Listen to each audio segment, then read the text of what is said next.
손발이 차갑다고 느껴진다면 대부분 혈액순환이 잘 되지 않거나 수족냉증이라 생각합니다. 하지만 손발의 색이 창백하게 변하고 저리는 증상이 있다면 레이노 증후군을 의심해 보아야 합니다. 레이노 증후군이란 손가락, 발가락, 코, 귓볼 등의 혈관이 비정상적으로 과도하게 수축되어 나타나는 현상을 말합니다.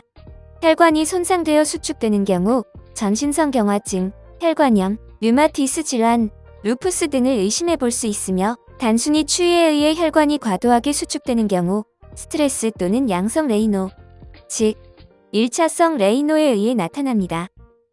수족냉증과 레이노 증후군은 손발이 차다는 공통된 증상이 있어 헷갈리는 경우가 많은데요.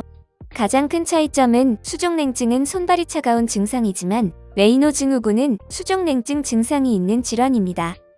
특히 레이노 증후군은 일시적으로 증상이 나타났다 사라져 증상을 방치하기 쉽습니다. 레이노 증후군은 원인에 따라서 1차성과 2차성으로 나눌 수 있습니다.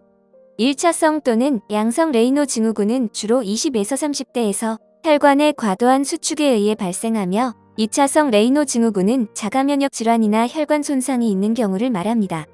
주로 40대 이후에 발병할 경우 2차성 레이노일 가능성이 높아집니다.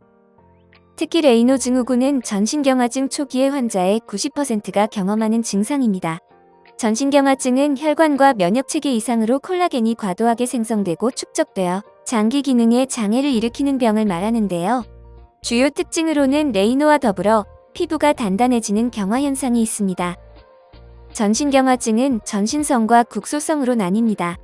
전신성의 경우 지속적으로 자가면역에 의해 염증을 발생시키고 이를 반복하며 피부가 딱딱해지므로 2차 합병증을 막기 위해 조기 치료가 매우 중요합니다. 국소성의 경우 피부에 경화 증상이 있지만 혈액 자체에는 자가면역 현상이 없어 피부과 진료가 필요할 수 있습니다. 레이노 증후군 증상은 단계별로 차이가 있는데요. 찬 기운에 노출이 되면 순간적으로 혈관이 오그라들어 손발 끝에 피부가 하얗게 변합니다. 이후 파란색과 붉은색으로 변하고 나면 완전히 정상으로 돌아오는데요.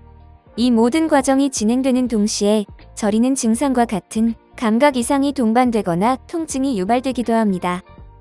그러나 전신경화증이나 루푸스 같은 자가면역 질환에 의한 레이노 증후군이 나타나는 경우 손이 파랗게 변한 후 혈류가 회복되지 않아 심한 경우 증상이 악화되어 손가락 발가락이 괴사할 수 있습니다.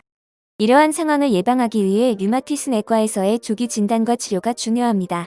수족냉증으로 혼동하기 쉬운 레이노 증후군 류마이즈 내과에서 원인 질환까지 확인해보세요.